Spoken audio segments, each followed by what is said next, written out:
that's the thing about Shinto is like, you can't approach it from. So I'm here and I need to understand that.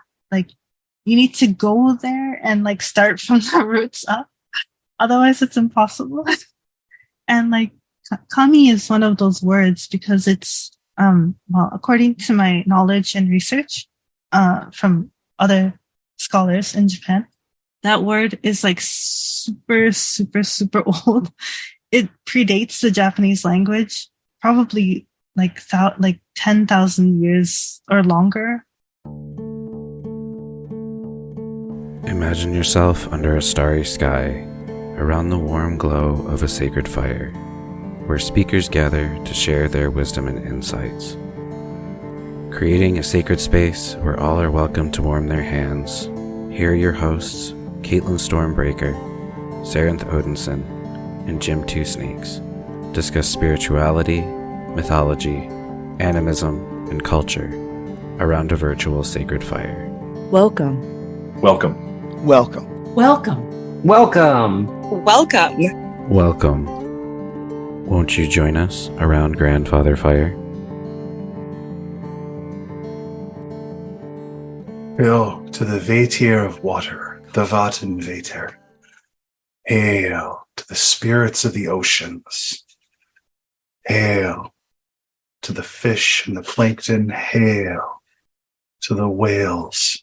Hail to all the beautiful creatures, the cephalopods, the crustaceans who live in the depths. Hail to all the blessed ones of the lakes and the streams and the creeks. Hail to the bloodlines of the Earth Mother. Hail to the stretching, ranging waters that quench our thirst and that bring us into community with each other. Hail to the ocean gods. Hail to the ancestors of the waters. Hail, holy ones, blessed ones, you who runs in our mouths, you who runs in our veins, you who connects us over such great distances. In the great hydrologic cycle, we are all connected. We are all family. Thank you, blessed ones, for being with us. May we treat you gently. May we honor you well. To teach us how to live gently with you. Blessed spirits of the waters. Thank you for your ever-present connections. Astuhal. And welcome everybody to another episode of Around Grandfather Fire. You're listening to episode number 112. I'm your host, Jim Two Snakes, joined as always by my good friends and co-hosts, Sarah Thonson and Caitlin Stormbreaker. And how are you both doing tonight? I survived hell. Yay! For our listeners outside of Michigan, there's a very, very small town in the lower middle portion of Michigan towards the Thumb area called Hell, Michigan. We had never been there, so we decided to go on a little day trip, and it was really fun. There's a nice little saloon there and an ice cream shop and a mini putt-putt and a place where you can take a lock and write you and your partner's name on it and lock it up and then throw the key in the river as like a symbol of like your undying love for each other. Although I did make the joke of like, so we're basically locked together on the fence. And he was like, yeah, well, you know, that's also true. But yeah, it was nice. Fun though. Yeah, the last couple of days I've managed to get him out in nature a little bit, so it's been nice. I also bought some native plants because the metro parks around here, which there are dozens of them, they will do an initiative every spring and every fall to where they will sell native Michigan plants at the park. So you go to the park, you get to walk around, and then you can also take some of the nature home with you. So I got 6 plants. So I'm really excited about that. That is really awesome. And don't ask me which ones. Yeah, don't ask me which ones because I honestly can't remember. Except for the wild onion, some type of goldenrod, and a ground cover. But the names of them escape me because brain. That's all good. It's awesome. How about you, Sarah? How you doing? This fire bow drill shit is kicking my ass. So for our listeners who may not know, one of the things that I do light sacred fires with is flint and steel. The fire spirits have been really pushing me since I began doing sacred fires to learn how to do a bow drill method. It is rough. It is so much easier to slap flint and steel together. I mean, it kind of makes sense considering your journey overall with sacred fires and how much energy and effort and just work you have to put into some of them. I mean, it's gotten less and less over the years, but I remember several years ago, it would be probably pushing an hour before we finally got a sacred fire going. And we're like, Sarenth, let's just use matches. It's okay. And you're like, no, I got this. You got to do it like this. Yep. Long practice. For the next trick, the fire spirits demand a Archimedes mirror made out of hand-forged bronze. You shut the fuck up. Don't give them ideas. Honestly, like that probably is the next step is like, all right, you've got quartz crystals, use them now. Yeah. Arguably, that would probably be easier than the bow method, but yeah, no shit. The next are going to be like, now you have to figure out a sacred bick. We shall retrieve a burning branch from the lips of this volcano. Be a hell of a trick. There's no volcanoes around here. Well, there used to be. I know. Used to. This is why I like living in Michigan. There's a lot of used to be's around here. Trust. Like, don't get me wrong. Like, I have a deep amount of respect, like, for the process of making fire in any fashion. But it really kind of brings home just how Malthy's is the need fire. Like, this is a fire you don't make unless you're desperate and unless this has to get lit and unless you know what the sandhill you're doing, because this is, mind you, I literally just picked this up yesterday, so I'm really happy with my progress that I almost got a fire lit using this method today. I'm amazing progress, happy with it. But I have such deep respect for people who can do this regularly because it's work. So yeah, that's really what's been on my mind today, because I came home, had a lot of energy from work because I slept a lot yesterday, and then grilled for the first hour and a half that I was home, made breakfast, and actually just did dinner at the same time because screw it, I had energy. And so tried to make the sacred fire, tried 3 times, said, okay, hung it up, crashed out, woke up, said, okay, let's try this again. The 6th time today that I almost got it. The thing that really kind of confused me was the embers died inside of the tinder bundle. Like, I had the tinder bundle almost lit and then it just stopped. So I'm like, oh, okay, that's definitely a sign to quit. We'll try again tomorrow. That's been my day. How about you, Jim? It's been a good day. It's been nice and sunny here. I'm recovering. I spent a lot of yesterday doing yard work and mowing and chasing the chickens out of the road because they do try to cross the road and they don't always make it to the other side depending on traffic. So I've had to retrieve them a few times because we've got like an acre and a half, and no, they've got to wander across the road. They're just not bright animals sometimes, but I feel you. My neighbor's chickens, they do this thing where it's like, I don't know why y'all feel the need to try to cheat death today, but stop walking in front of my car. I mean, definitely. At least they're just chickens by you guys. The kids in my neighborhood just run out in the middle of the road for no damn reason. And I'm like, seriously, do you want to die? My wife had a turkey a couple of weeks back and there was just like feathers everywhere. Yeah. Oh no. I had a friend who hit a turkey in the middle of summer and he had his windows down and the turkey ended up in his passenger seat. Oh, no. And the turkey was still alive. So it's like a Chris Farley movie, isn't it? A little bit, yeah. I did, before we get rolling into the interview, I want to shout out real quick. Thank you to Branidoff, who is back with us as a Patreon supporter. Really appreciate your support. And I also want to personally thank everybody for all the fantastic feedback and comments about the last episode. Really kind. And I also really find it amazing that became such a community building moment. It really feels like it's spurned some good conversations. So I really appreciate that feedback and support.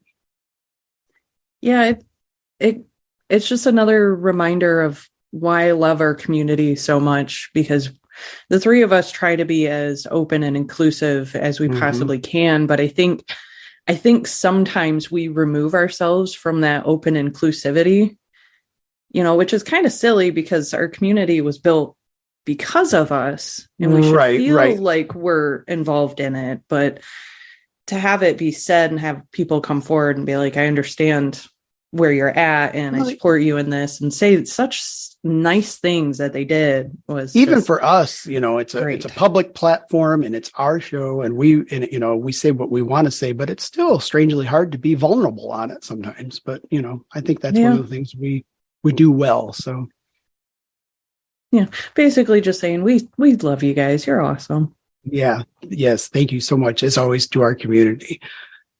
So, Sarah, would you like to do the introductions for our guest? I'm really excited. So, welcome to Reverend Olivia Komodo of the Shinto priesthood. You're known as a Shinshoku, of the Konko faith. And you're currently living, last I checked, you're still living in Japan. And when I saw your Living with Kami blog come across my Tumblr, randomly one day, I don't even remember what I was looking for. And I went, wow, that's really awesome. I wonder if she's interested in coming on the show. And so I think it was almost a year ago that I emailed and was very happy that you were interested in coming on the show, but totally understand, because I know that life in general is busy, but you're specifically somebody that works at a shrine in Japan. So, and you serve what looks like a lot of hats. You're an associate priestess, a Torutsugi mediator, a faith teacher, and a Miko at the Kankokyo Yokosuka Shrine, which is a lot just from like trying to say all that. And I apologize for butchering the language there. So I really appreciate you coming on the show and being willing to share your time and clearly your breadth of experience with us. Well, hello. It's nothing. I'm really honored that you invited me to be on the show, and I really feel appreciative that I was able to come on. But I'm so nervous, so please bear with me. But yes, it's a lot of responsibilities, but they kind of flow together. So it's not so bad. Like, they kind of balance each other out between the time. So I somehow I can manage, but it's a little bit difficult. But I'm really glad that you invited me, and I'm happy that you found my blog too. I feel like, wow. Thank you. Absolutely. For folks that don't know, livingwithkami.com is the blog. And you can also find them on Tumblr. And just the amazing amount of information and resources that you have here. I couldn't even get through it all. Thank you so much. Absolutely. Would you mind talking a bit about the different things that you do and if you'd be willing to talk about how you got started as working at the shrine and we're doing all these different things? Of course. So I'll start with how I started to work here. So basically, I used to live in Canada, in Toronto. That's my home country and my hometown. And in Toronto, there's a Konko shrine there. And I didn't know about it at all. I knew Shinto since I was a child, and I practiced at home, but I didn't know there was any related shrines or anything in Toronto or Canada even at the time. I had no idea. And I've been living here in Michigan and haven't made a chance to go there. Is it still there? Oh, yeah. Thank God. Yeah. Yeah, it's not so far. I mean, from Michigan to Toronto, it's a bit of a drive, but it's Yeah. pretty close. Yeah, yeah.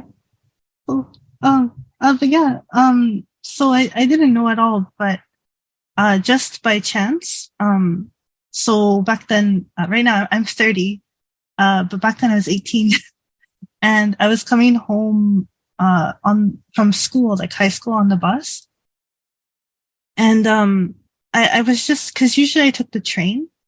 But today I was like, well, let me try taking the bus. I don't know. I felt like some kind of thing about it. And while I was on the bus, it passed by the shrine while I was riding. And I noticed like it had like the two, so on Shinto shrines, there's these two little architectural beams, and they're called chigi. And I saw the chigi on top of that building, and I was like, is that a Shinto shrine? Because I was like, what? Am I dreaming this? It's weird. Um, and I saw on the banner it said konko, but it said church. It didn't say shrine. I was like, that's weird. I'm like, is it like some kind of like weird like Japanese Christian thing? Like I'm confused. So I went home and I searched on Google. And I read about it and learned more and realized that since Konko in North America is so old, like it came to North America like pre-war times, so really, really early.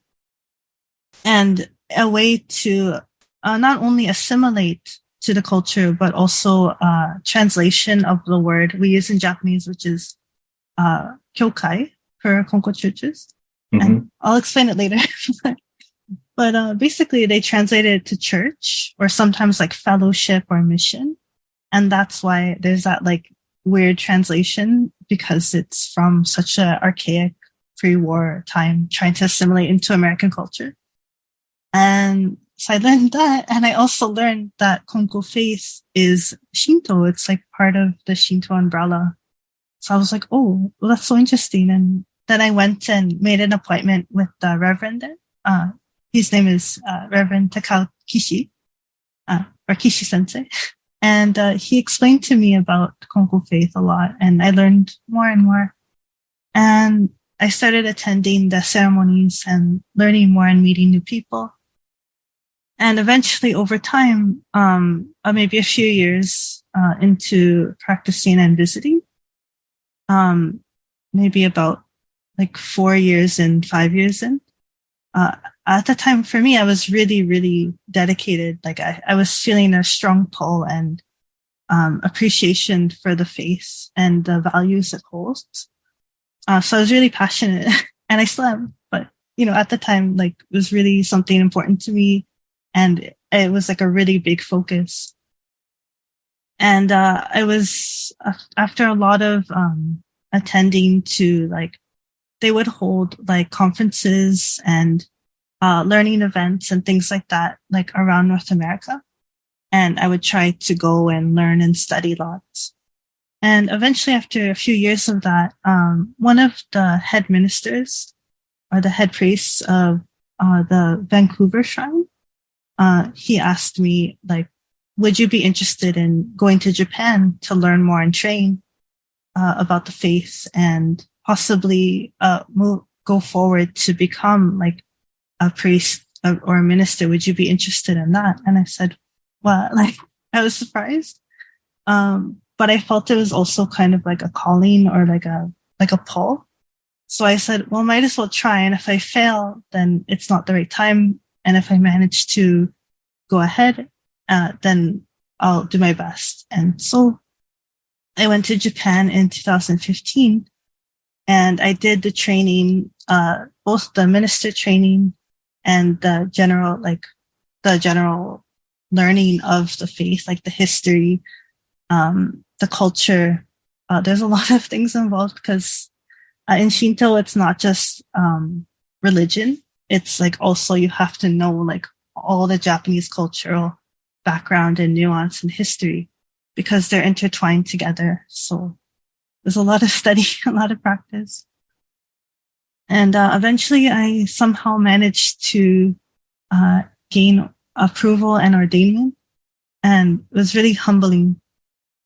But but the thing is that in Shinto and especially in Konko faith, like ordainment and license doesn't mean you're done. It means you're just starting. So like even if I managed to get that approval, it's still like, okay, now you have this approval, but you start the journey of learning to become a good like priest and minister and how to help people. So it's not like you're done, but you just start.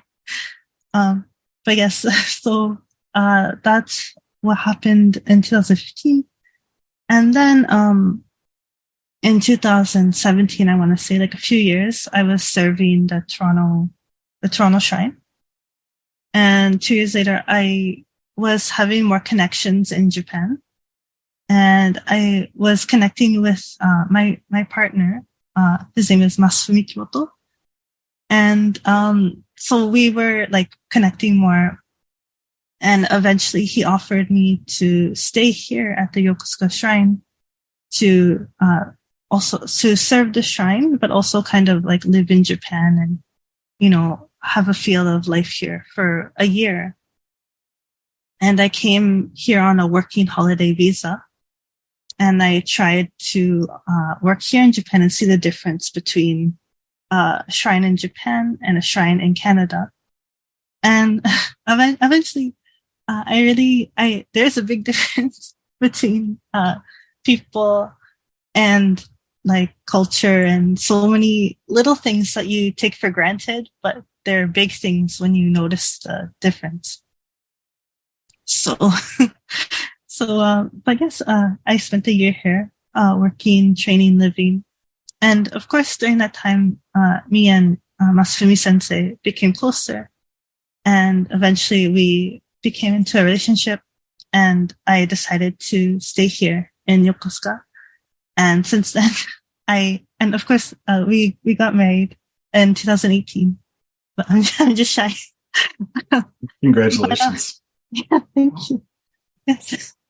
But yes, so since then, since 2018, I've been working here and learning more about life here and the differences. And I've actually, you think that maybe there's not much to learn after so long, but I'm learning something every day. So it's a lot. And I want to really absorb it too, not just like know it in my head, but know it in my heart too. So that's that's how I got to work here. I have an interesting question because you started in Canada and you started studying this as a child and then found the temple and then eventually ended up in Japan, only to come back home and then go back. And you spoke of how different it is between the temples in Japan versus the temples that are here. Yes. How has living the religion and learning from the Japanese people changed your viewpoint that you had before you did all that? Because in America in the Americas, we have a very, all for one kind of mentality. There isn't very tight family bonds for many people. And we're all very stuck in our phones and, kind of that consumerism ideal where a lot of things are disconnected.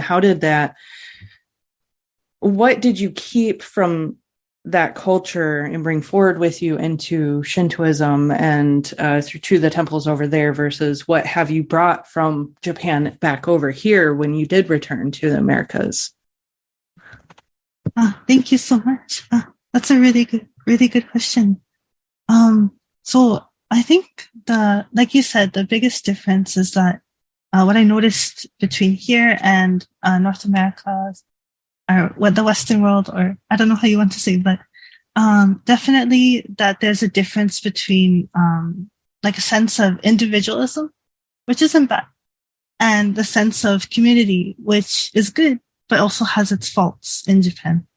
So I think, how do I want to say this? Like the biggest thing is that I took from like living in Canada to Japan was that I would say that consideration of every person's individual path. So what I mean by that is that when someone comes to the shrine, I try not to like assume or judge their life or my concept of how their life might be.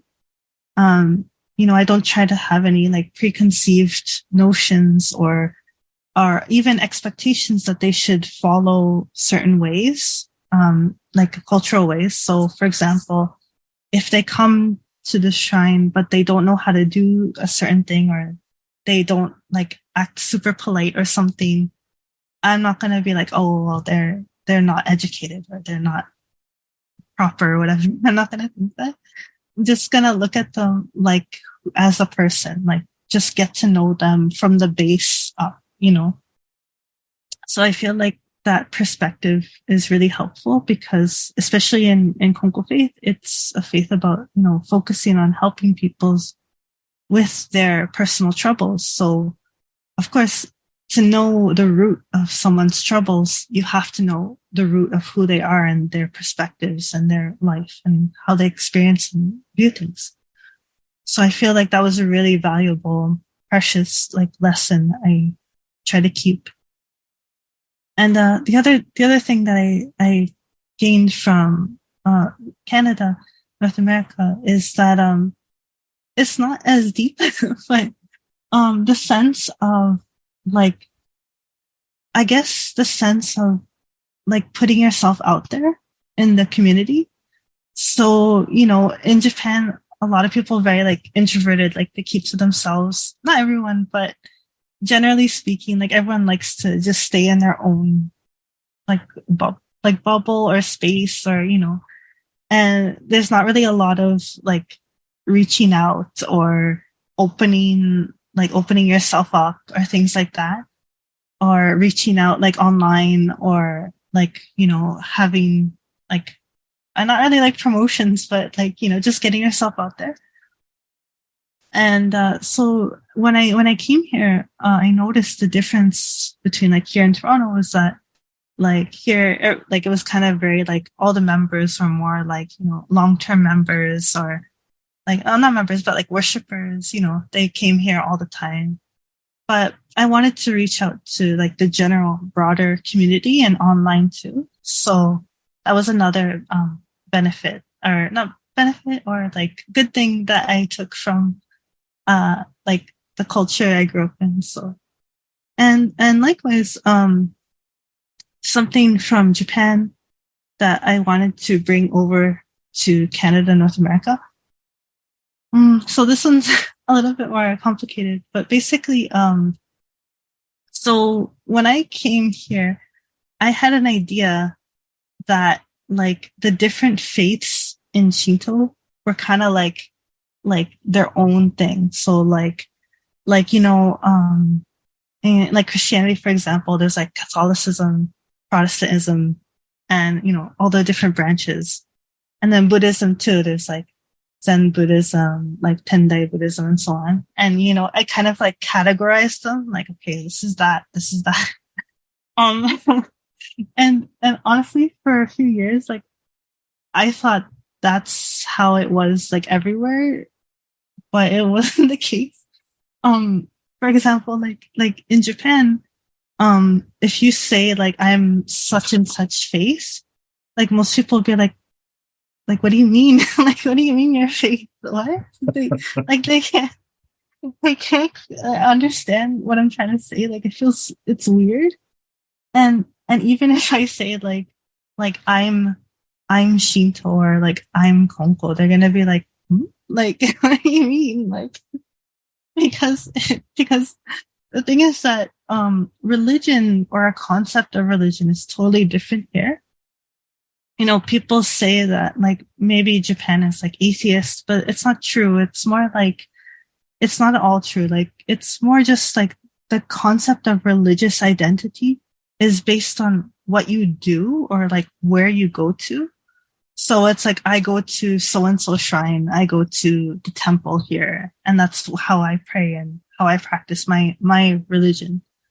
But we don't say like we are this religion or we are this like part of this like group or title or label. Like it's not really, that's not how it's done here.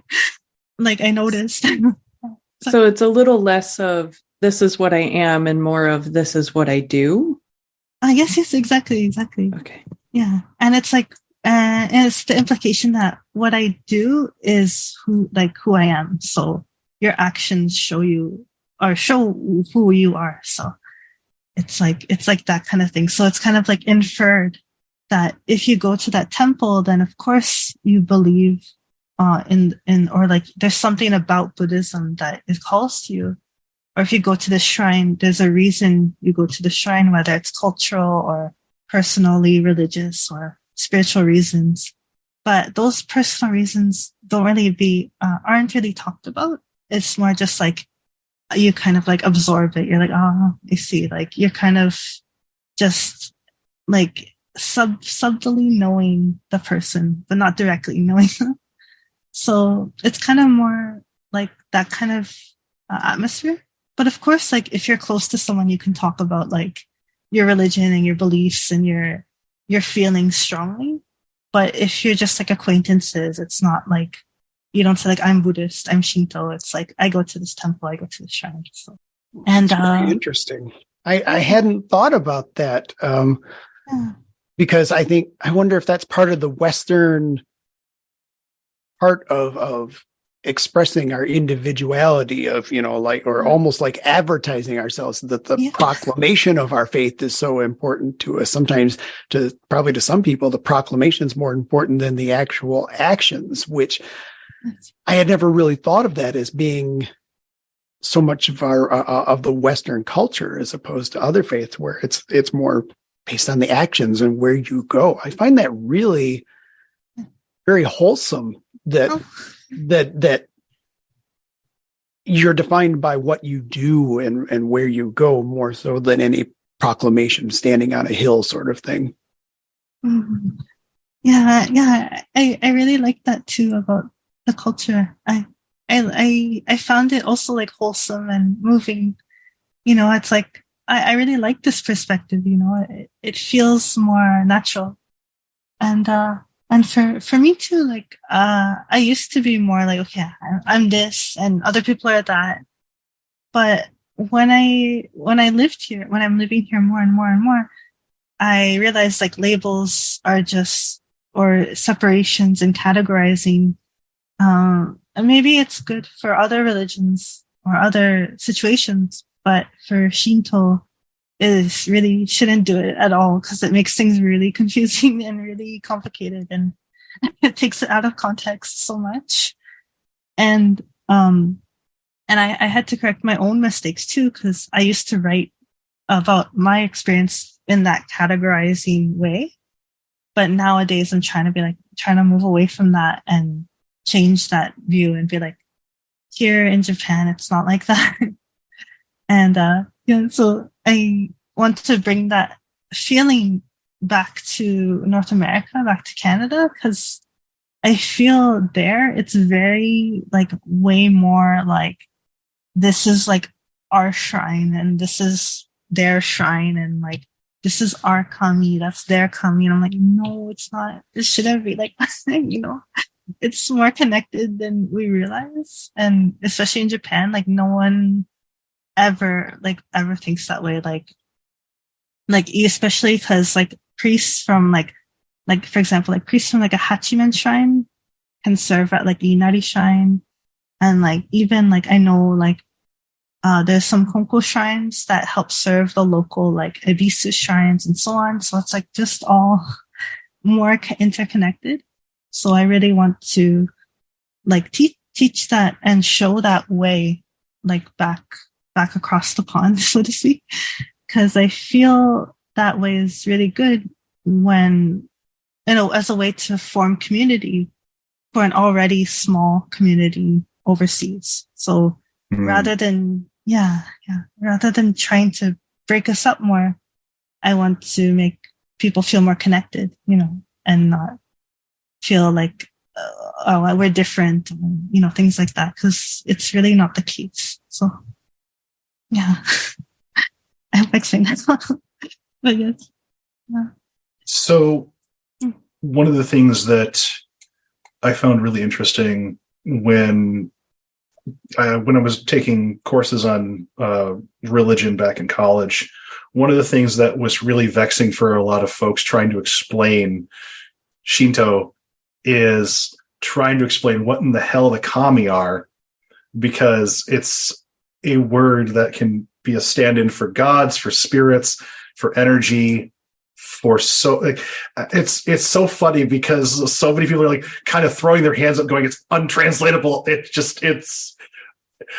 I had a professor who was trying to explain it to the class, and it was really fun because it's this word that kind of almost evades a single definition, which I found really funny. Yes, exactly. Exactly. That's exactly it.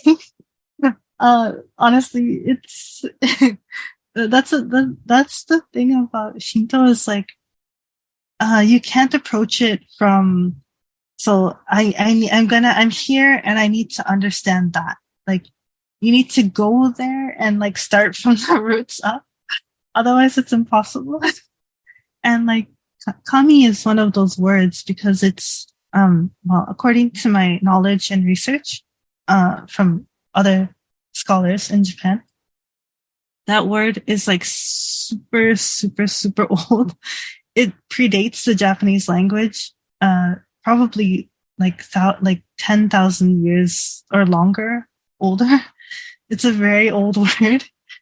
And, and as far as I know, even Japanese scholars since like ancient times try to define what kami is, and even they don't really know exactly. And they try to define it like with influence from like Taoism or influence from Buddhism, but eventually like you can't really like define exactly. But the closest sense that everyone seems to agree on is that kami is not a thing, but it's a feeling. So, like when you feel something really special, like whether it's like a waterfall or like even in like another person or like an experience you're feeling, people will say like a kami-sama is here, or that's kami-sama, or like it's like something that makes you feel like awe or special or like gives you chills or some kind of strange intense feeling, or gives you a sense of wonder or evokes emotion in you in a strong way. That would be kami. But that's like the core, that's like the seed of what kami means. But of course, like with the introduction of other religions and now like cross-cultural definitions and understandings, of course, like kami can mean like the gods, the deities, spirits, ancestors, like everything in that group. So it's like it has like a core meaning and then like branches that can mean all the other things. So, but I think God or deity is the closest one. Mm-hmm. Yeah, simply because it's the closest word we have, at least in English, to define a great existence that is connected to like our lives and nature, and kind of like is the existence we rely on to support us in our lives. So, well, not everyone, but like the concept of like people praying or relying on or needing help from a force that's greater than us. So I think it's the closest translation. So yeah. Yeah. I was gonna say I like that a lot. I'm sorry, I didn't mean to interrupt. No. I like that a lot. It reminds me there's a similarity there between the experience at the temples themselves like the temples aren't to be defined, they're to be experienced. Kami's the same way. It's not to be defined, it's to be experienced. At least the way you're explaining it, that's how it seems to me. Yes, exactly. That's exactly right. Yeah. That is the way to learn, like, to know the concept of kami, and to know Shinto itself is to live it, to practice it, to experience it. Of course, it's hard for people like far from shrines and far from a community, are just feeling pulled but not really into the water, so to speak, yet. But I think it's still possible even that way. So yeah, and even, like, I know people are like, it's hard to learn Shinto in a book or reading it. But I mean, that's true. But if you also take reading it or researching about it as you're experienced into Shinto, I think that's also valuable, because you're doing the action. Your interest is there. You're not just reading it flatly, but you're actually putting your heart into learning. And I think that's also an experience someone can do. So, yes. So I just want to make sure that I'm understanding this correctly, because I don't want to have any wires crossed in my brain. So each shrine has a different practice to it. Like Konko is and forgive me, I'm terrible at pronouncing things, but is the practice of helping others, assisting others in their life, helping them kind of overcome barriers and stuff. And then there are other shrines dedicated to other practices, correct? But yes, it's all under the umbrella of like Shintoism, correct? Yes, exactly. So, are the other, do people, like when people come to a shrine specifically, do they stay with that shrine their whole life, or do they travel between them throughout different stages of their lives, or do they? I'm trying to understand it. Is it because they're not separate really, but they're not, I guess, not really intermixed either? They all kind of exist in the same space as each other. Is that right? Yes. Okay. So yes, that's a good, yeah. So it's really good understanding, and I'll add some more, like an image, so you can kind of get the image more. Yes. So basically, like every shrine. So there's like 3 layers to this. It's very complicated. So every shrine has their own ways of doing something, or decorating the altar, or setting things up. So per shrine basis, no 2 shrines are exactly alike. So, we'll follow like guidelines and traditions, and basic ceremony rules and offering rules and things like that. But there's no rule that says like you have to do the altar like this specifically, or you have to put this here or that there. Like, it's not that strict. So even if you see like pictures of shrines, like some are red, some are just plain wood, some have different features or different styles. It can be very varied like that. So that's one thing, that it's very different each place you go to, but they're connected by those guidelines and rules and traditions. And on top of that, is each like faith, or where they're like, not only what kami-sama the shrine will enshrine or focus on, but the tradition that comes from. So, for example, like in Japan, for example, like Issei Jingu, the main kami-sama enshrined is Amaterasu Omikami and Toyuke Omikami. And that is like the head shrine and the main kami-sama there. But there's many others, but just for simplicity's sake, there's main shrine, main kami-sama. And then there's branch shrines of Issei Jingu.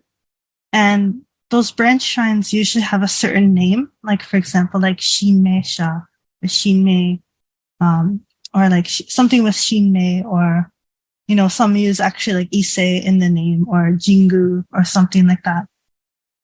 And they are branched from the parent shrine. So, you know, they have branches all over Japan. And the kami-sama from the main shrine are like, it's a complicated process, but they're basically enshrined in those branch shrines. So they follow like their own system. And there's many systems like that in Shinto. And like I mentioned, many different concepts or values that those faiths place importance on. So like many, for example, like an individual Hachimen shrine can like want to help other people, like a Konko shrine.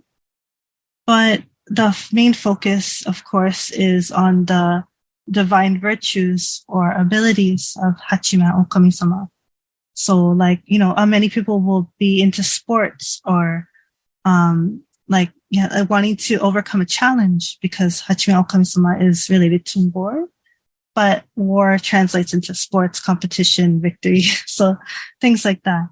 Or like a Tenjin shrine, people will go to Tenjin-sama to pray for good studies or good writing, poetry, things like that. So it's kind of like each kami-sama, each shrine faith has their divine virtues they focus on. But they also they don't strictly be that way. They can be more broad too. And to answer your question about like, do people go to other faiths and shrines?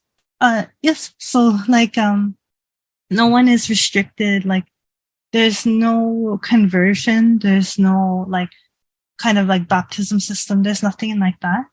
So like, even for me, like I can go to any shrine I want to, pray anywhere I want to. And, that's actually encouraged to do so, to show respect to all the kami-sama, not just like you shouldn't be exclusive, but you should be respectful to all. So it's actually good practice to be that way. But, of course, you can also focus too. It's not bad.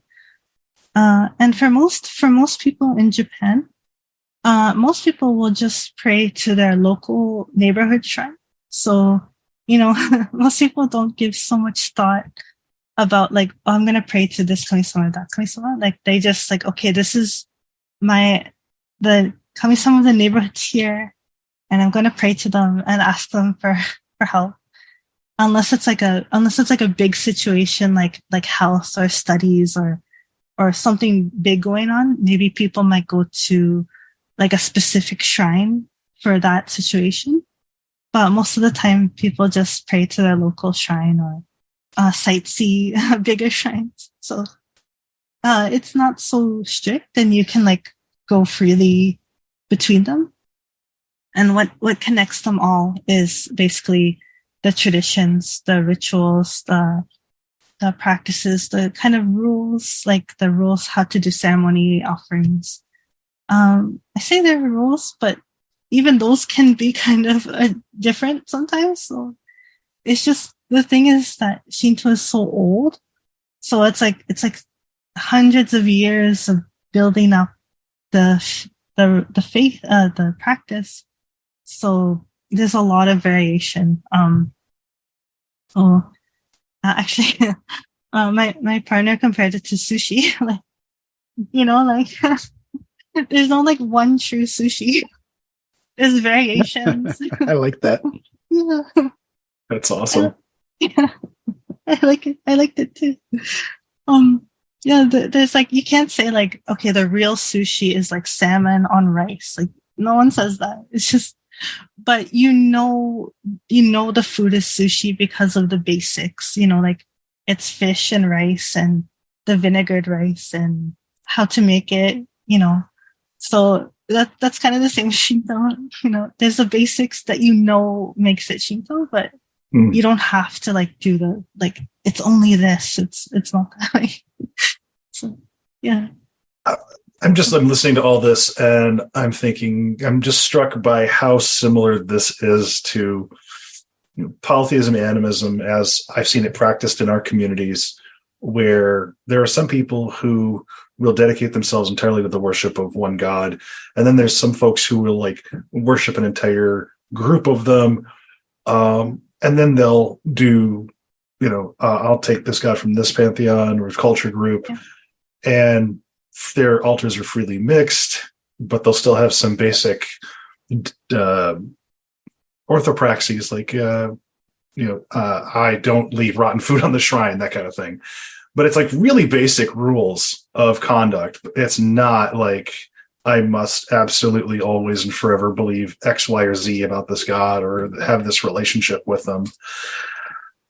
So much of what I'm hearing is that Shinto is adaptable while having, like you said with sushi, gods, now I want sushi.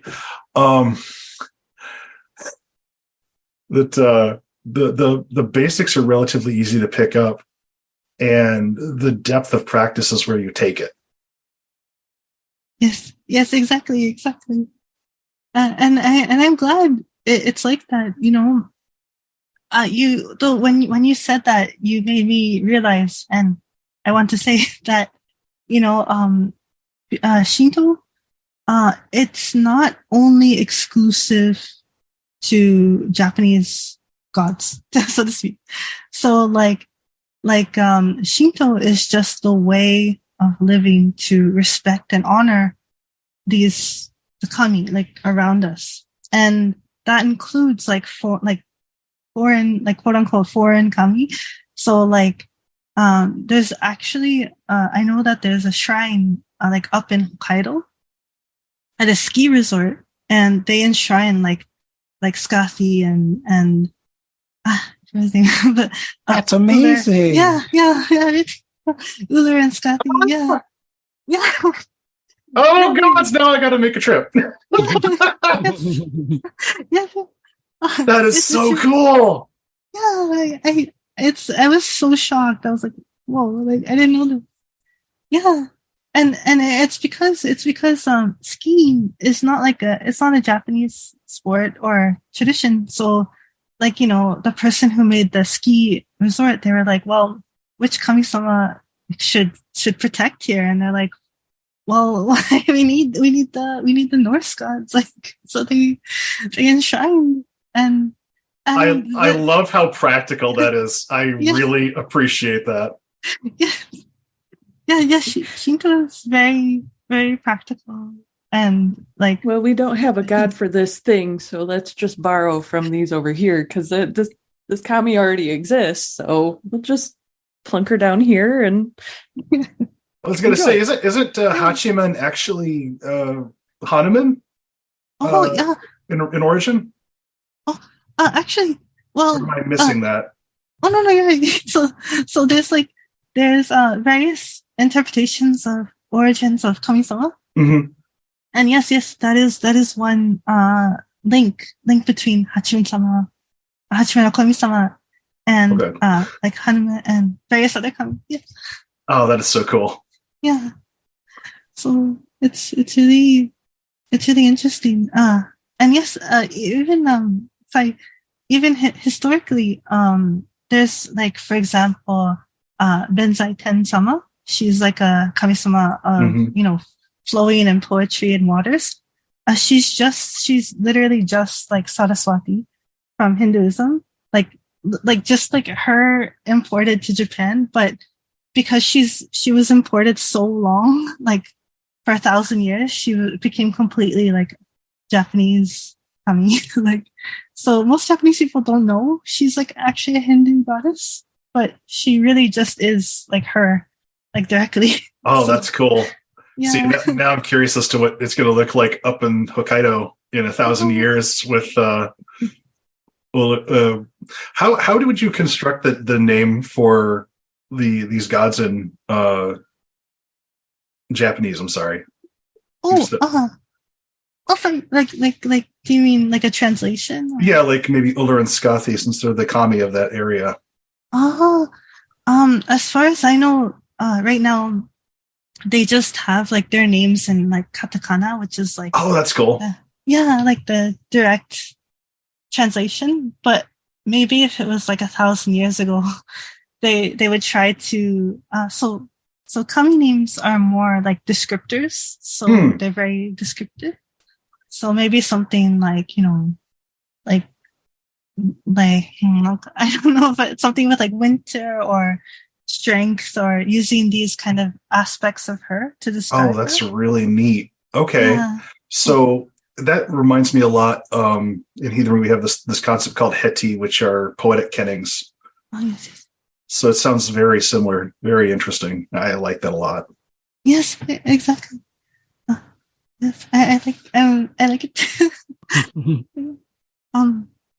Yeah, I noticed that that when when you research about um ancient cultures around the world who have their native gods, and they share the faith in them around the continent, like in Europe, for example, or South America as well, North America, and Africa too.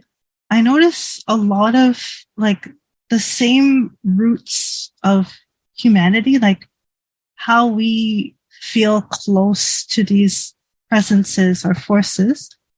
And when I research about like the old Roman ways, or the ways they worship the gods in Greece, or in Northern Europe, there's a lot of like similar or the same roots that we share, and the same, I don't want to say the same practice, because it's different because of the culture, but it's because it's like how we used to live with these divinities and presences. Like, for example, I remember reading that in I think it was Iceland, I want to say, but there would be like farmers, they would pray to like Thor and like Jesus at the same time. Yep. Because they're like, I don't know who's gonna give me a good crop, but help.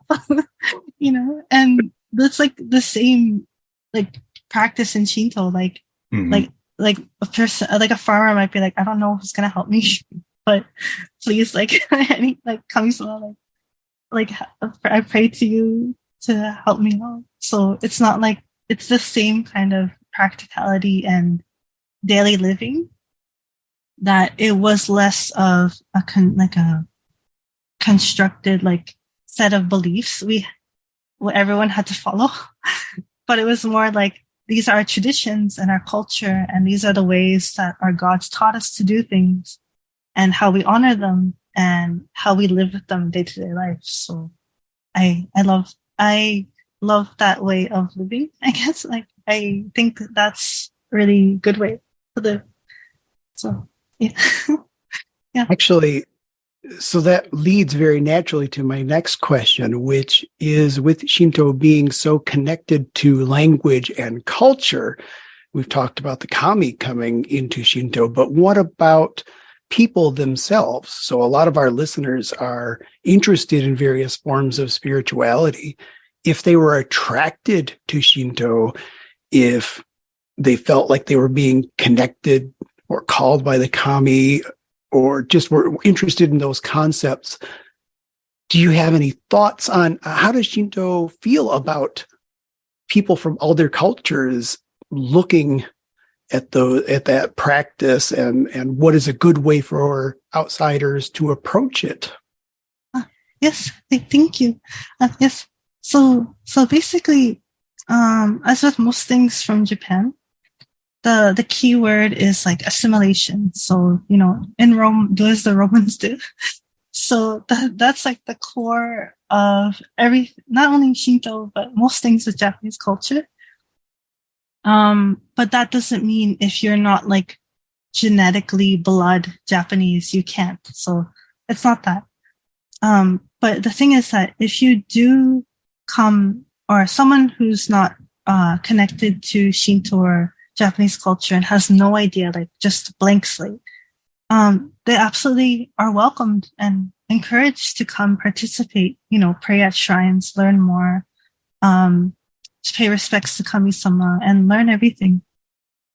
But the thing is that you definitely have to like assimilate from the ground up. Like you have to understand the importance of tradition and the culture. So like if you try to do something like against the tradition without understanding it, so like the expectation is that you should understand it from the root before you try to change it or make an adaptation, so it's kind of like school. Like you have to know this first and then this and then this. And then once you know everything as much as you can, then you'll have more educated concept and understanding to engage in nuanced discussions or changes or adaptations, especially for living overseas.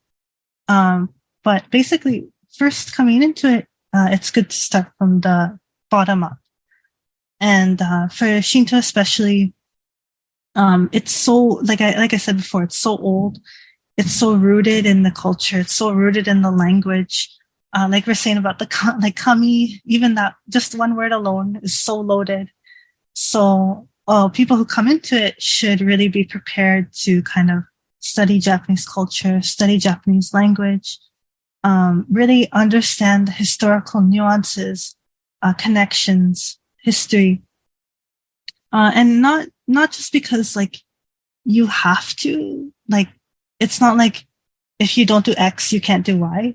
It's you should do X because if you don't do X, you won't understand Y. So it's like it's like that kind of feeling. Like it's not to put you down, but it's like you need to, because you'll miss so much and it won't be transmitted properly. So the transmission part is really valued and important. So I mean, like anyone can come, anyone's welcome. Even Japanese people who are born and live and raised here don't know lots of things about Shinto. So it's very like no one's gonna judge you. Like everyone's learning on the path together. Even me, I'm still learning. But just to have that the core respect and the core coming into it, that it's like, okay, I gotta learn, I gotta be respectful, And then when I get more comfortable and understand, then we can, talk about stuff that, maybe it's not working or it's too strict, or, the criticisms of how it evolved historically as well, because it wasn't perfect. So all those things. So definitely speaking.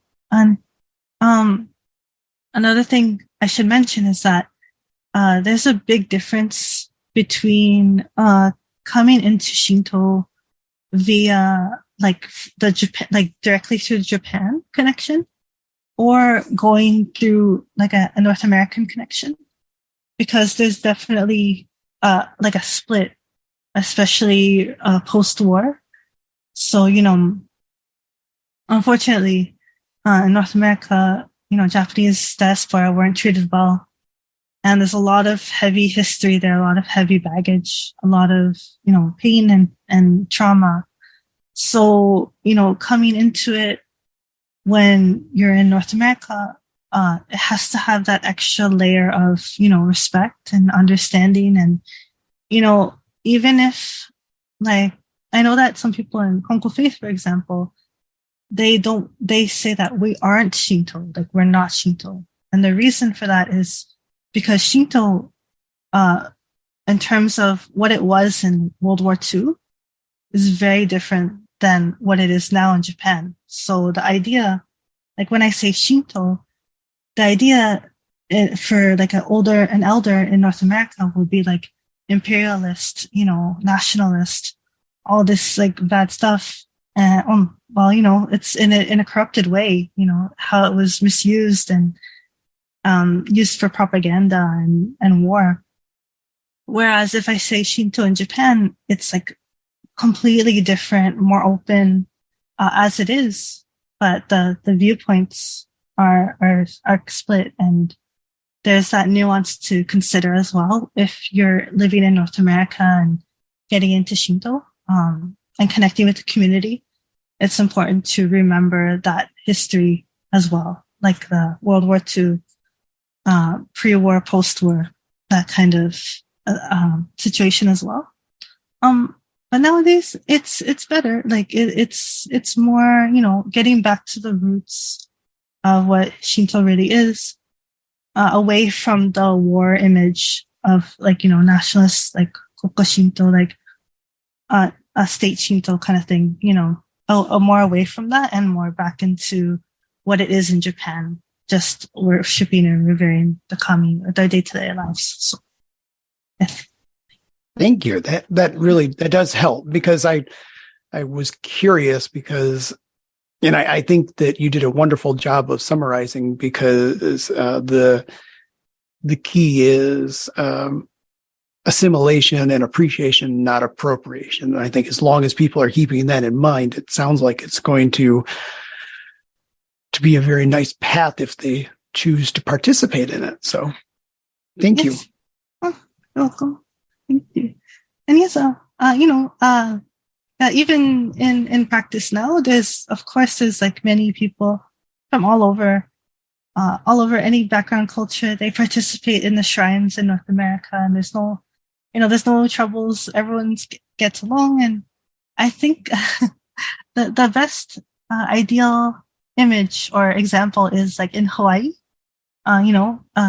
The shrines there are really healthy. The communities are really good and big and varied and diverse, and they're very welcoming and kind. So I think they're like the ideal example of how Shinto can be overseen. So in the modern age. So yeah, I remember PSVL talking a lot about the Tsubaki Grand Shrine in the Pacific Northwest, and how sad are that the shrine is going to be closing. But apparently the priest of that shrine is going to be opening up a new one in Florida. So for folks who are in the area, that is something that you can look forward to. I don't know when they're opening that shrine, but that's something that I've been hearing about a lot. Possibly passing the Tsubaki Grand Shrine on to somebody else, but I'm not entirely sure. I'm not in that community, but it's just like, I'm really happy to hear that there's so many accessible places for people who are interested in Shinto, because Tsubaki Grand Shrine was the only one that I would hear about for the longest time. So it's really cool. And also just looking at livingwithkami.com, there's a ton of shrines here in North America, but also around the world. So that's really cool. Thank you so much. Yes. You reminded me that that is why I wanted to make my blog, because I was shocked that, like I said, I was shocked that there was anything in Toronto. And also for me too, like for the longest time I only knew about Tsubaki in Washington. Like I didn't know there was a whole thing happening. So, and I didn't know about the shrines in Hawaii. Like they felt more like their own kind of community there, and I was like, "What is this?" So that's why when I got into the community more and became more involved, I was like, other people should know this. Like other people should get involved. Like they shouldn't be like me, where I'm like Googling crazy. Like where's everything? I wanted to have it accessible. So, but yeah, and if I could say on Tsubaki in Washington, the news I know is that unfortunately they are closing on June 30 this year. But I heard from Reverend Barish that he is opening a new shrine in Florida, which I was like, where in Florida? But it's but it's close to like Orlando, like all the tourist places. So, and really close to the airport. So I mean, like if I visit, I feel like maybe it'll be okay. Like just go straight there and in that whole bubble, like, and then go back. So it'll be okay, maybe. But yes, and he said that would be in like the autumn. So like maybe September. So I hope it'll be good. And I heard that he will bring all the altar items, the sacred items over. So it will be like proper. Oh, like, wonderful. Yeah. So I mean proper, but like, like traditional, all the original items from Washington will come there. He said. So I look forward to it. Yeah. That actually does make sense as a location because you'd be near the airport. I'm sure you'd have so many travelers through that might be interested, and I know it's a major travel hub. So yeah, that actually does seem like a pretty sound location, despite some of the lesser appealing things about Florida currently. Yes. Yes, exactly. I thought that conclusion too. I was like, oh well, it should be okay. Especially for a visit, just just for visiting, and that area is safe, is good. I hope it'll be good. So you were talking earlier about how the temples in Japan are different than the temples that are here. Is there an initiative or something that people are interested in doing to kind of bring them closer to the temples that are in Japan? Because I know there is that divide, and we as Americans didn't treat Japanese Americans very well after the war. But is there interest in an attempt to kind of heal that rift that was created through the fear and the aggression that was displayed here? Oh, thank you. Yes, I personally feel that I can't speak for the various groups and the individuals, but I do see a lot of like international outreach for North America, but also the world, from shrines here in Japan. And I do know that there's been quite a number of, and I would say you could count them on your hands, but there is like other foreign priests who were properly ordained and gone through the training.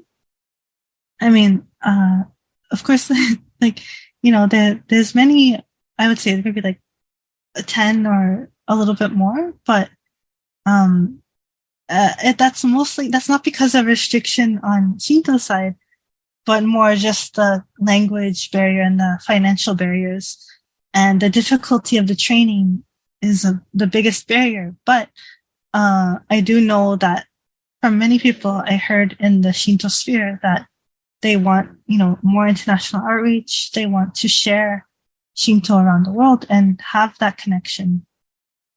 And as far as the North American side, unfortunately, I feel that it's a little bit more like this is our community here.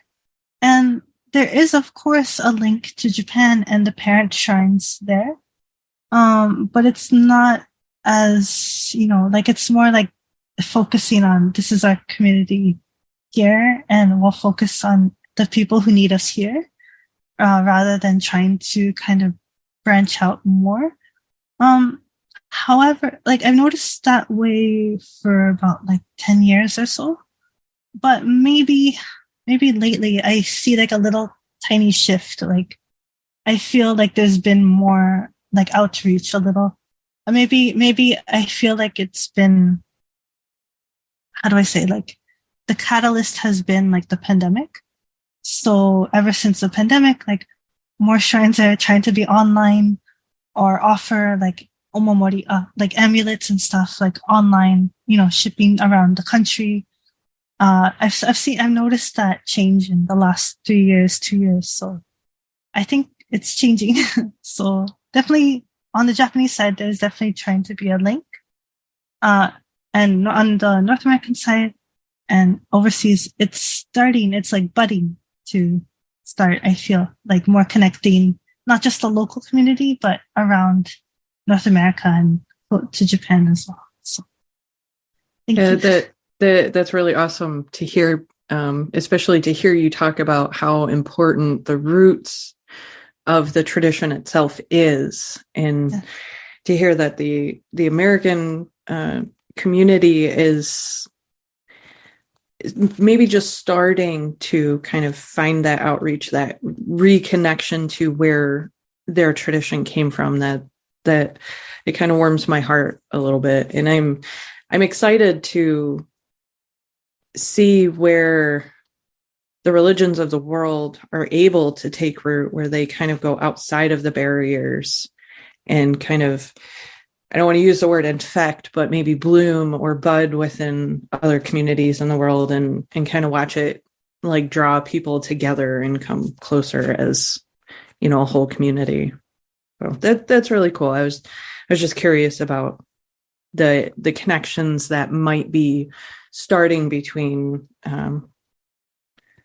the tradition in Japan as it began versus the tradition that was brought here by those that came here, you know? So. Yes, exactly. Thank you so much. And sorry. Well, I was going to switch to another topic, but if you had something more to add, go ahead. You reminded me that I think that's how Shinto was before the war, like in America especially.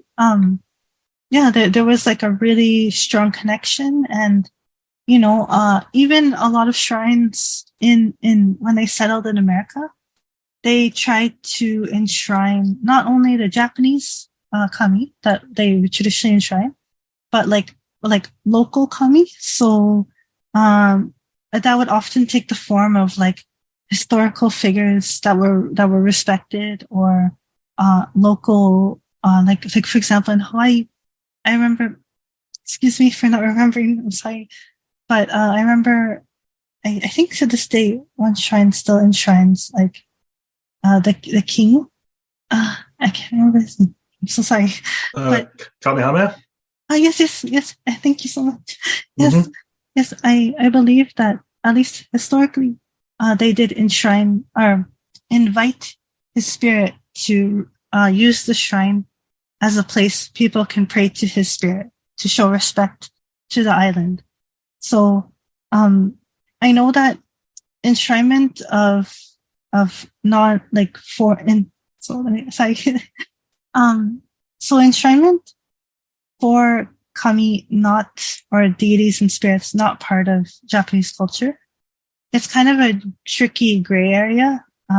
Like you want to respect that spirit, ancestor, deities, culture, and traditions. So the middle road is that if you do have a shrine and you want to dedicate it towards a deity or spirit, where the cultural way of worship is different, the feeling is that you can just, you want them to say like, you can use this space to be revered at, but you don't have to be tied to it, if that makes sense. So that was kind of the feeling, or the way to pay respects. It's not like, they didn't want to be like, okay, this is our space and this is our gods and it's just like just us. They wanted to bridge between the local community, what's important to the people in the local communities, what they want to show respect and a part of a connection. So that was kind of the concept. Now it's a little bit more gray and complicated and nuanced, but I think that heart behind it is still important in there. So thank you. It reminded me of that. I hope we can get back to that way too. So likewise. Yeah, I hope a lot of people can get to that point. A lot of religions or beliefs or faiths can get to that. I hope for that a lot. And seeing less strife and fighting amongst different beliefs, that would be a beautiful future, I think. I agree. I'm sorry. Please continue. Oh, I was just going to say, I have a lot of hope for that, because one of the cool things that I was able to do with somebody on TikTok was a mudang offered some prayers, and then said, if you're feeling called, if you want to make offerings to these generals, go ahead and pour out some soju. And just small little exchanges like that. I mean, just the fact that we're sitting here talking in a digital sacred space, in a digital sacred fire, for me, this place of beauty and exchange, I use the term Vatir, but I'm also, to my mind, that includes Kami, of where I'm living, in that feeling of respect and honoring and connection. A lot of what you're talking about with regard to the Kami, my brain translates to Vatir, which translates roughly to spirits.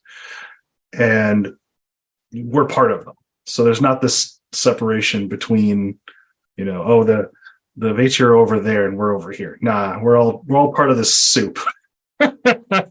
And I find there's a beauty in that practice that you talked about, with bringing in different spirits of the area. And a lot of what you're talking about, like almost everything beat for beat, I'm like, wow, that feels so very close to what I'm doing as a heathen, to what I know that Jim and Storm also do with their practices. It feels very much like we are speaking to underlying currents, but even couched in different cultures and different languages. It feels like we're speaking to similar things, if not the same thing. Yes, I agree. Exactly. I feel the same way. I kind of feel like, it's almost comparable to, like, it's literally like a mirror image of us as humanity, I mean, we all have our different cultures, our different ways of doing things, our different foods we like, different appearances, different clothes and history. But at the end of the day, we're all human beings, So in the same way, at the end of the day, all the deities and spirits and ancestors are that force. They're that divine force. And that force may go into connect with us as humans in our different cultures and languages and ways. But in the same way that we're the same species, they are the same, not the same, the same divine force manifested in their own ways that they feel fit for their energies, if that makes sense. Absolutely. So, yeah. There's for me, there's a very big difference between the Kami and the Norse gods, how they present or how they come to you or present to you, and their presence. But they're both divinity, a powerful force, So I feel like the divine forces come through the cultures where they connect to more, they have a connection to more. But they still are these forces, and they have the root ways of how to, connect humans, guide us humans, the various ways, but the same power. I don't know. It's hard to describe the undescribable, because it's really a feeling. But I tried.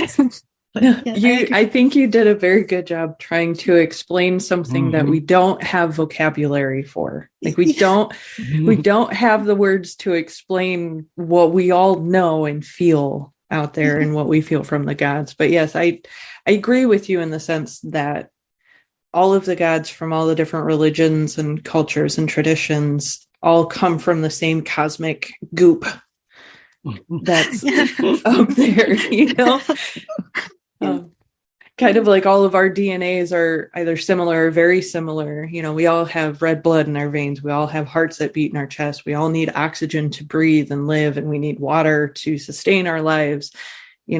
They are all connected in that way.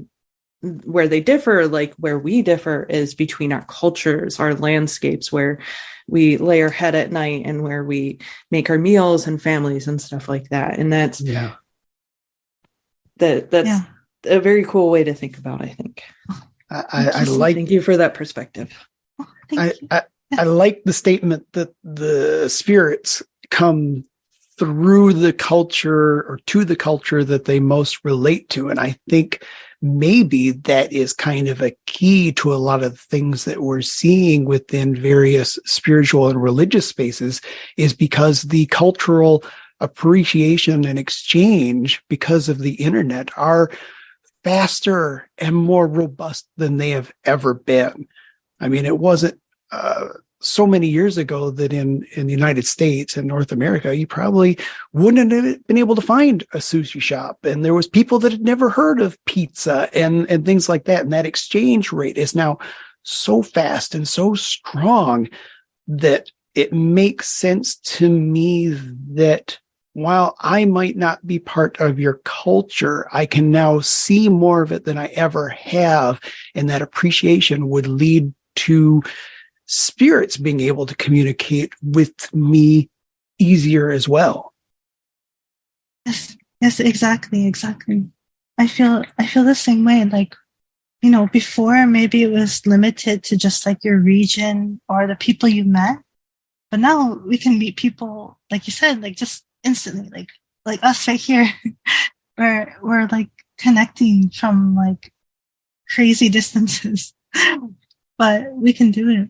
You know, I feel that's also like a sacred thing, you know. I know that the internet has its bad sides. It has its good sides too. And I feel like at the core of it, it's a very precious and sacred tool because it's allowed us to be able to do that.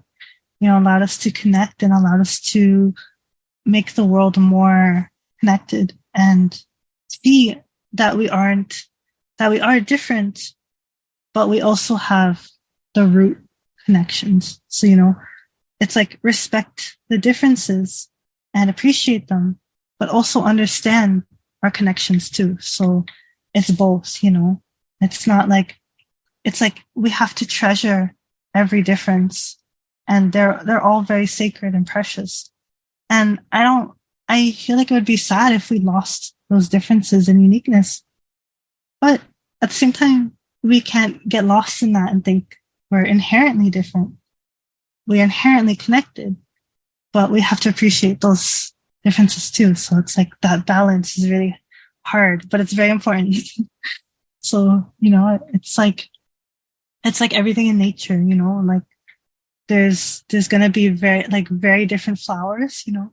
You can't just say like, I want all the flowers in the world to be sunflowers. That would suck. That would be terrible. But, but, you know, it's great that we have different species. But at the same time, we have to understand like they're all flowers. They all need sun. They all need water. They need wind, bugs, everything. So it's that balance we have to remember. Oh, yeah. I really appreciate the way you phrased that. I think that is very well put. Very well put. I am extremely grateful to whatever spirits directed you on the bus that day. I'm glad that they had that intervention and got you going down that path.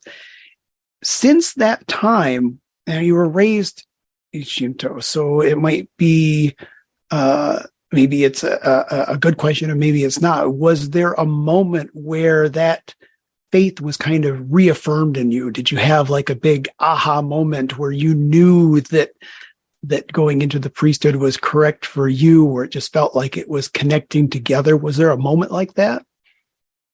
Yes, I would say so. I feel like, so thank you so much for asking. But yes, firstly, I'm also very thankful to the spirits that guided me, because I don't know where I'd be, to be honest. I don't know where I would be. I was in a really rough place, but you know, I'm very grateful for that guidance. And you know, I feel like how can I say this? I feel, okay. Oh my gosh, my head, like, just, you know, like, how do I say this? Um, wait, could you say one more time? Because I got like lost in a weird place. Can you say one more time? Certainly. Sorry. Yes, So thank you. obviously, I think the spirits led you to getting on the bus that day, and I'm really glad they did. After that, was there a moment where you just felt like reaffirmed, like you had that moment of awe or wonder, where you just kind of knew that it was you were on the right path? And if so, would you be willing to share that with us? Yes, thank you so much. Um, so yes, when I was a child and practicing Shinto, it was more like just a kind of curio. Like it was not really. I didn't actually. I would say, I would say I didn't actually have like a sense of faith or belief really. I was actually going between like Shinto and Buddhism and Catholicism and like all over the place.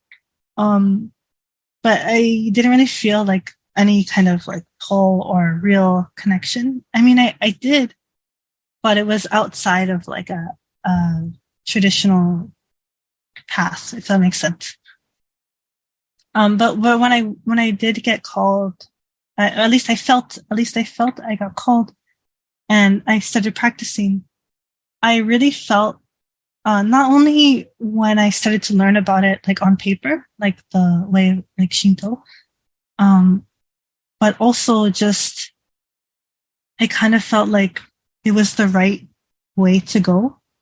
Like it felt like everything that I was learning, reading, practicing felt aligned to how I experience the divine and spirituality. So, and of course, like we were saying, it's very similar to like the ancient religions and the ancient ways. So that was definitely a big part of it. But something in particular about Shinto, and especially like in the Kongo faith in particular, felt like this was like the thing I should do kind of thing. And in terms of like after ordainment and after becoming like a priestess, I felt that even stronger. Like you said, like I didn't have any kind of like this is it moment or like a revelation. Um, in fact, there was many times I wanted to quit actually because of like like there's the divine path, but of course on the way to that journey there's people and other human beings, and you know and you get into conflict. Like I'm not perfect, and I have my biases I had to grow out of. I was young, I had like younger and I had like my ideas of how things should be done, and like conflicts and my sensitivities to my past, like all of that gets in there and mixes it up. But I think what gives you clarity and gets you through that is like understanding like behind all of these human complication messiness is the divine, is kami-sama, and that helps you keep walking your path and gives you perspective that maybe I'm this way and they're that way and we're all our own ways, but at the end of the day, we're both following kami-sama. We're both trying to practice this way, and that's what really got me through and made me, the perspective and the practice made me realize this is something very precious, and I wanted to protect it and also help transmit it to other people because of the wisdom I gained from it. I wanted to share that too because I felt it made me a better person and still makes me a better person, despite all my flaws. Like I have like a lot of flaws, but like I keep trying and I can keep trying because of that connection. And, I think that's really important to that grounding. And, I think the the biggest thing about this path, like Konko faith and Shinto, that really called to me, was for me personally, was that you help other people, that you listen to their troubles, that you try to, get them out of a hard place so they can get back on their own feet, and I feel for me, it's like that because that was my past. Like I came out of a really nasty place and a really rough past. And I feel like Kamisama did that for me.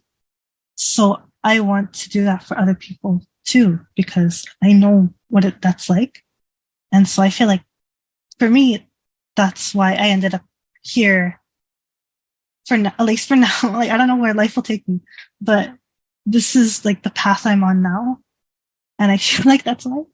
And I feel like, yeah, that's for me personally, but I can imagine all sorts of other ways, like my personal, like ego ideas of where I should be or what I should do kind of is all like turned on its head to what is like important to me at the core to this path. So yeah.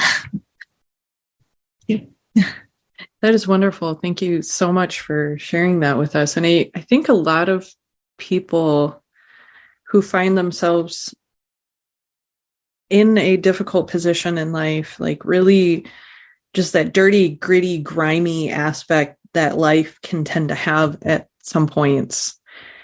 You have really two choices. You have two paths. You can stay in the muck, you can stay down there in the dirt and in the terribleness of your life, or you can reach out a hand and hope something's going to grab a hold of it and pull you up and out of it.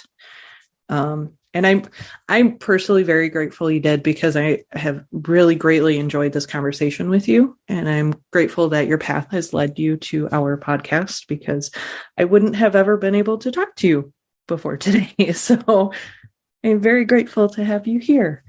Thank you. Everything that you shared with us actually leads me into the question that I had from like a half an hour ago, but that's okay. Can you share with us a day in your life as a Shinto priestess, practices, daily duties, offerings, and keep in mind only share what you're comfortable or able to, but just kind of walk us through like a normal day for you as a Shinto priestess. Yes, thank you so much. Firstly, thank you so much. I am so thankful that we were able to talk and meet too. And in Shinto, we call this like enmusubi or goen, like the kami bring us together, they tie us together like threads. And I really feel that too. Like I feel very humbled and honored. And thank you so much. Well, yeah. Yes. Back to answer your question. So daily life, it really depends on the day. So for example, a ceremony day will be different than an average day. But I'll just say an average day. So, my shrine here is like smaller and family run. It's not a huge, like big, huge fancy shrine, which I love those shrines. But because of that, I don't have many duties or responsibilities as I would for like a bigger shrine or a more active shrine where like there's thousands of people. So, there's a difference. But basically, for me, all I do is I wake up, I get ready for the day, and first thing I do is go to the shrine and I pray. And sometimes I'll just do like a silent prayer or like a personal, quick little personal prayer. Sometimes I'll also do like the chanting prayers, like the traditional ones.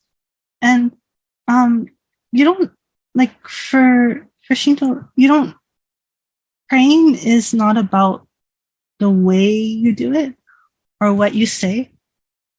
It's about your heart behind it. So, if I'm feeling like I'm feeling more comfortable with silent prayer, I'll do that. And if I feel like I want to do the chanting prayer, I'll do that. So the important thing is your sincerity.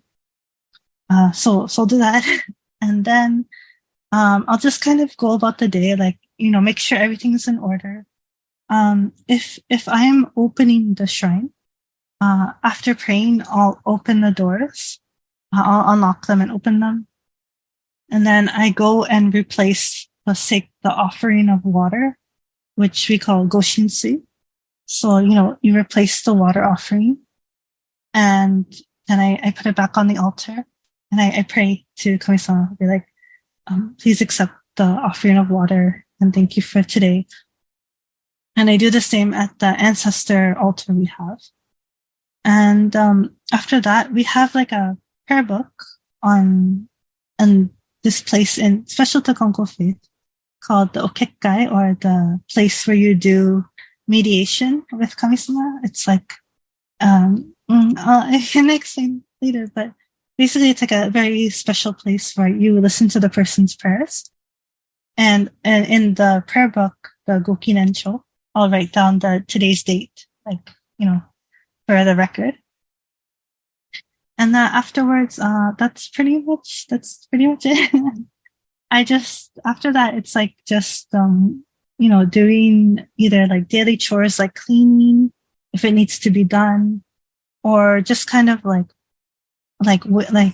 being on standby for worshipers who come. Or, for me personally, I go on my computer and I will like answer emails. People have questions, or, do work like that, like work online. Or sometimes I'll have, how do I say? Sometimes I'll have online toritsugi. Like, what that means is like, people will, ask to have like a call or a video chat or email or typing session, like a chat, like an instant messaging, where they talk about their problems or their prayers or things going on. And that honestly takes most of the day. So I'm usually doing that for my side. So, because I'm the only one, I'm the only one here who really does like the online side. So, the other members of the shrine and my partner here, they focus on the physical worshipers who come. So they take care of the worshipers who physically come, and I usually take care of the worshipers who like digitally come. So that takes up most of the day. That's so very nice to be able to share the work like that. Yes, I'm very thankful. That is. That's wonderful. Yeah. I don't know what I would do if I had to manage both. I would be worried.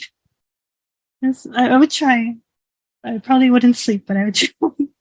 So, yeah. But but basically, like for physical worshipers, like not much needs to be done just to do toritsugi for them or things like that. But if someone comes for like a big thing, like it's like an important thing, or something's going on, or they need like a ceremony, then I will have to go to the shrine and help. So it's that kind of situation.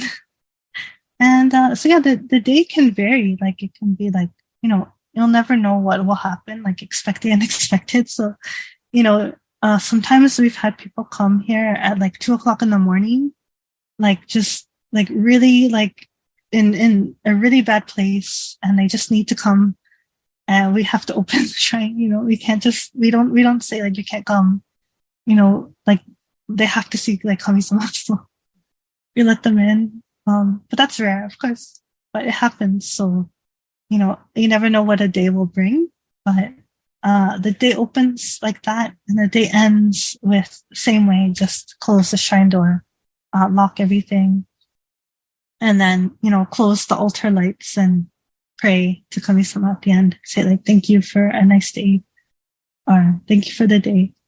And that's about it. So, yeah. And it's the same on ceremony days, but the only difference is that, I take some extra time to, set up the offerings, like create the offerings, do deep cleaning. So by deep cleaning, I mean like we take down all the altar implements, like the tables, the trays, everything, and wipe them down one by one.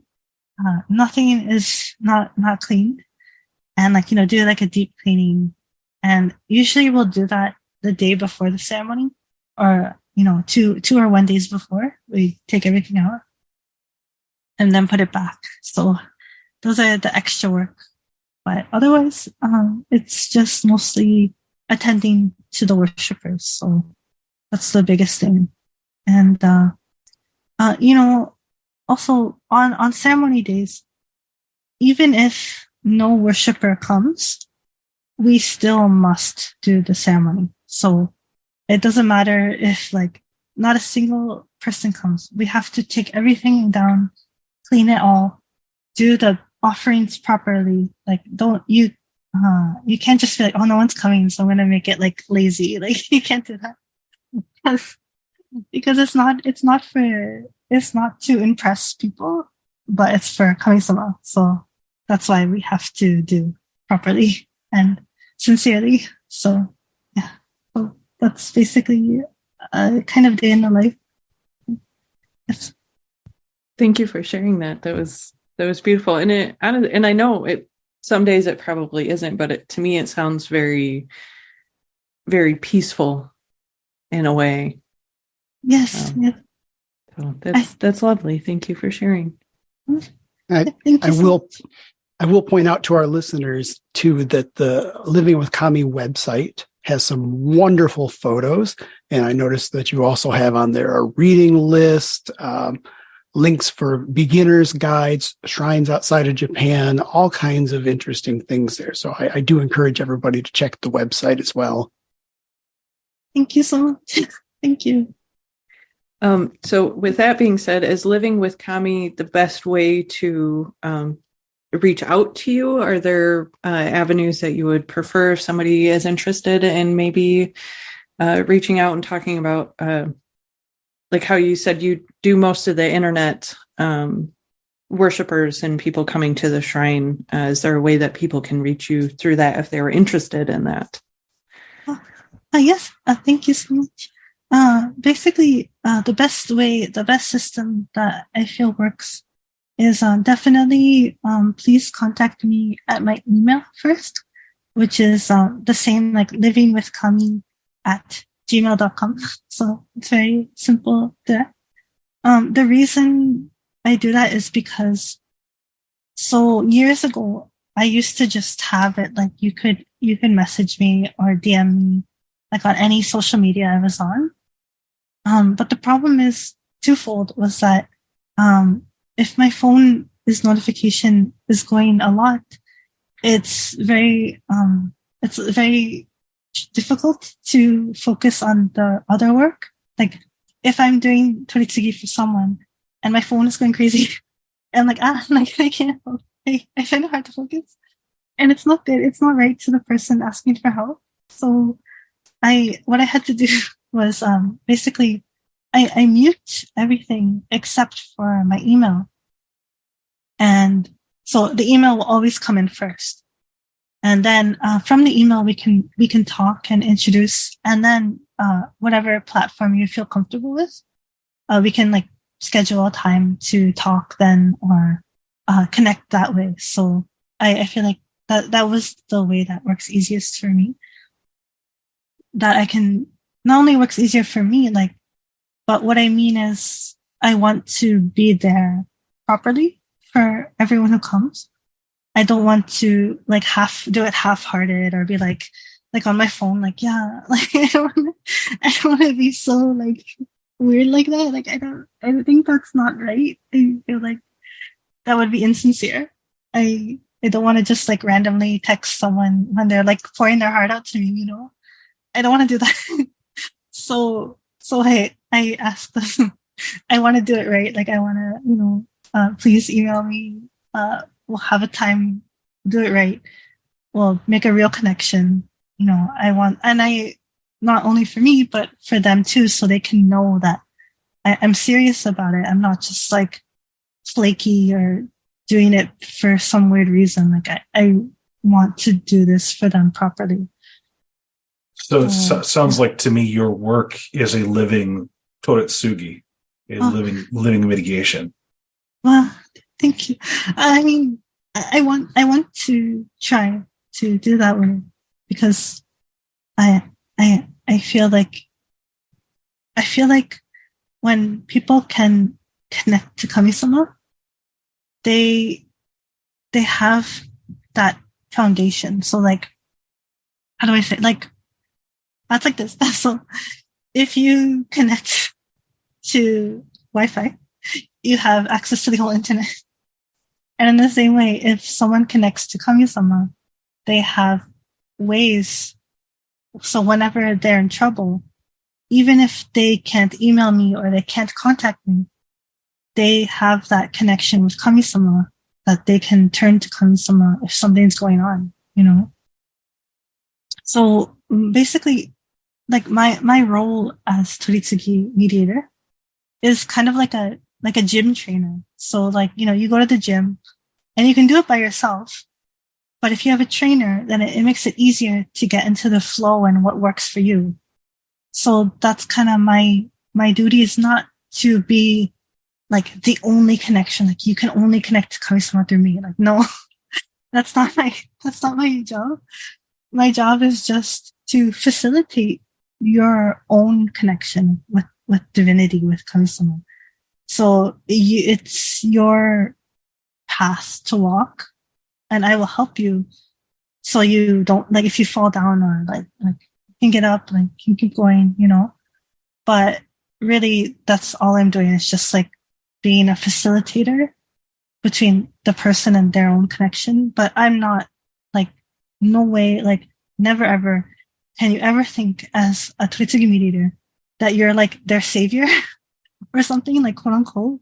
Ooh, yeah. Yeah, that's like, it can get messy that way and scary. And that's one of the screening for becoming a priestess, you know, like becoming a mediator. Because it's very easy for it to get to someone's head. Like, oh, I'm the one helping them. I'm the one making their life better. I'm me. It's not that.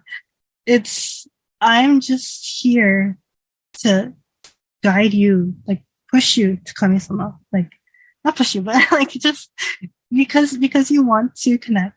I'm here to help you along that way.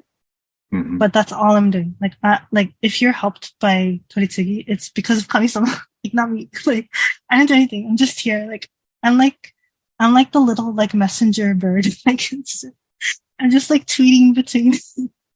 That's it. Like, that's it. Like that's all I do. But I mean, that really should be a blanket statement over anybody who takes on the role of priest or priestess or spiritual leader or whatever you want to call yourself. Like that's just a blanket statement in general. Yes, exactly. 100%. Yeah. But yeah. Well, we've had you for a couple hours out of your very busy day, but before we go, I do want to ask, is there anything that we didn't ask you about that, or maybe something you wish fewer people knew, a misconception, something that's just coming to your mind that you'd like to talk about? Anything that's you'd like to share that we haven't covered yet? I feel like, I guess, so there's just one thing is that, so if listeners are interested in Shinto and want to learn more, the one thing I want to say is definitely, two things. First thing is definitely understand that there's like a whole cultural nuance and background and history. So a lot of troubles that happen to people who come into Shinto is that they come in with their original background. So maybe it's Christian or Buddhist, and they apply what they know to Shinto in an effort to understand it. But unfortunately, that leads into many misunderstandings and misconceptions. So, for example, like the kami-sama I worship, Tenchikan no kami-sama, is kind of like a universal cosmic force and energy. But people who come from a Christian background tend to think of it like God, like G, like capital G God. And I'm like, no, it's completely different. So the kind of just to be aware, like when you enter or research or study, know that all of these things are rooted in their own background. Even things like Toritsugi mediation, which is like me, or the mediator, who's listening to Kami-sama and listening to your prayer and trying to bridge that connection. A lot of people might like assume that means like, like a mediator has like special powers or like, they're above other people. But like, that's not the case at all. Like, it's truly just like the mediator already had a connection with Kami-sama before, and now they are working together with you to bridge what they know and that connection back to you. And honestly, in a lot of cases, like the worshiper even has a stronger connection to Kami-sama at times than the mediator, because it all depends on where you are in life and your perspectives and understandings and all these things. So, just things like that, like when you come into Shinto or you kind of get into it, don't go in with preconceived notions or ideas. Just like we said at the beginning, like start from the bottom up and try to understand that way. And of course, you can see connections between your own practice and culture and Shinto, but those definitely have to come after the basics. So that's what I want to emphasize. And one more thing is that I hope people know that no matter what they are facing in life, no matter what they're going through, they do not have to carry that burden alone. So whether they rely on their physical family and friends, their ancestors, the deities, or even just like nature itself, anything or a combination, I want people to know that they don't have to face anything in life alone. They remember that they have connections everywhere. So, thank you. That was so beautiful. Thank you so much. Thank you so much. Thank you. Well, we've taken so much of your valuable time, and we appreciate it so much. This has been a wonderful conversation, and I will remember it for a very long time. It has been very nice. Thank you so much. Thank you so much, 1,000 times more. Thank you. Thank you. Thank you. Thank you. Thank you, and thank you to your Kami and the beings that have gotten you here to us. This has been an amazing journey in just the last 2 hours. Thank you. Thank you so much. Same to you too. And once again, thank you to all our listeners, our Patreon supporters, the people who share the show, the people who send us messages, just all the love and support we get from our community. Our community is always growing. With every new guest and every new listener, our community grows, and it's just so wonderful. And really, it gives us as the host so much. And we hope that we do a good job of sharing that with you, our appreciation, our love, and all the things that we learn along the way. And with that, thank you again, Olivia, for joining us. And we'll talk to everybody next time around the fire.